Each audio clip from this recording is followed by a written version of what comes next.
common sense of the origin and design of government in general, with concise remarks on the English Constitution.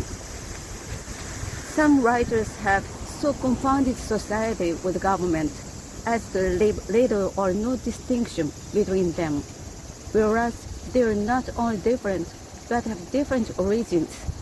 Society is produced by our wants, and government by our wickedness. The former promotes our happiness positively by uniting our affections, the latter negatively by restraining our vices. The one encourages intercourse, the other creates distinctions. The first is a patron, the last a punisher. Society in every state is a blessing, but government, even in its best state, is but a necessary evil.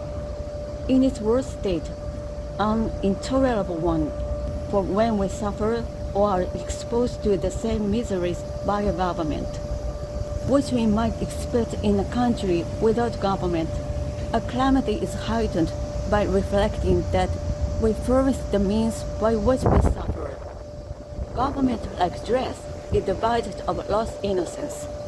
The palaces of kings are built on the ruins of the bowers of paradise. For were the impulses of conscience clear, uniform, and irresistible obeyed, man would need no other lawgiver. But that not being the case, he finds it necessary to surrender up a part of his property to furnish means for the protection of the rest. And this he is induced to do by the same prudence which in every case advises him out of two evils to choose the least. Wherefore, security being the true design and end of the government, it unanswerably follows that whatever form thereof appears most likely to ensure it to us, with the least expense and greatest benefit, is preferable to all others. In order to gain a clear and just idea of the design and end of government, let us suppose a small number of persons settled in some sequestered part of the earth, unconnected with the rest. They will then represent the first peopling of any country or of the world. In this state of natural liberty, society will be the first taught. A thousand motives will excite them thereto. The strength of one man is so unequal to his wants, and his mind so unfitted for perpetual solitude, that he is soon obliged to seek assistance and relief of another, who in his turn requires the same. 4 or 5 united would be able to raise a tolerable dwelling in the midst of a wilderness, but one man might labor out the common period of life without accomplishing anything. When he had felled his timber, he could not remove it, nor erect it after it was removed.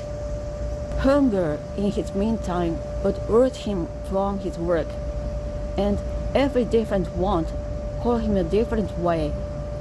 Disease, nay even misfortune, would be death, for thought neither might be mortal, yet either would disable him from living, and reduce him to a state in which he might rather be sad to perish than to die.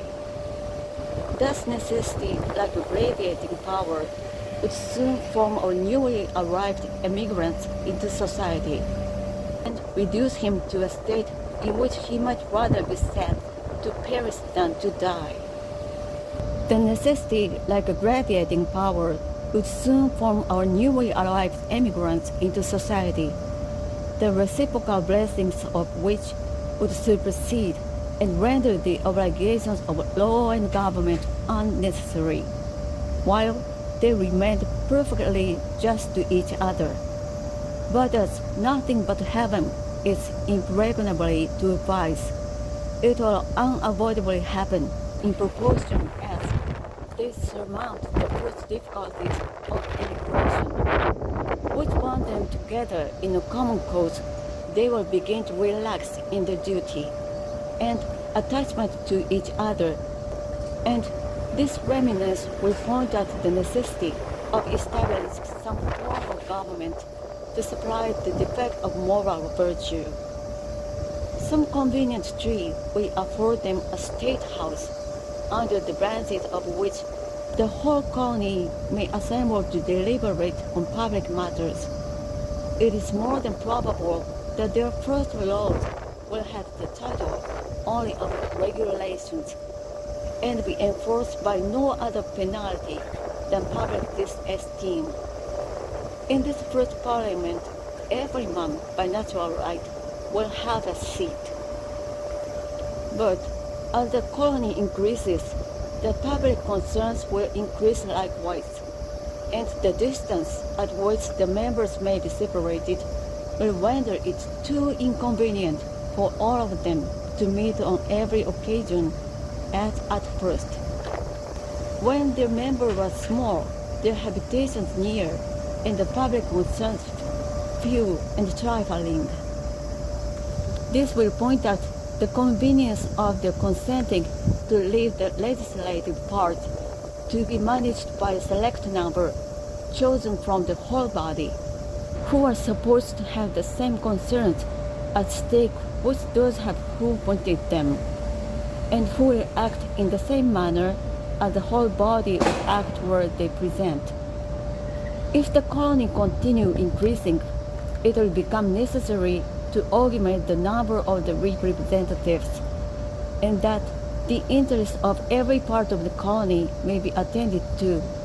It will be found best to divide the whole into the convenient parts, each part sending its proper number, and that the elected might never form to themselves an interest separate from the electors. Prudence will point out the property of having elections often, because as the elected might be that means return and mix again with the general body of the electors in a few months.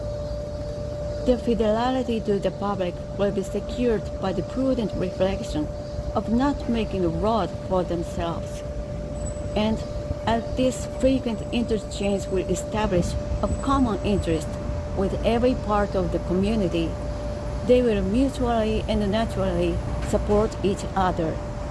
And on this, not on the unmeaning name of king, depends the strength by government and the happiness of the governed.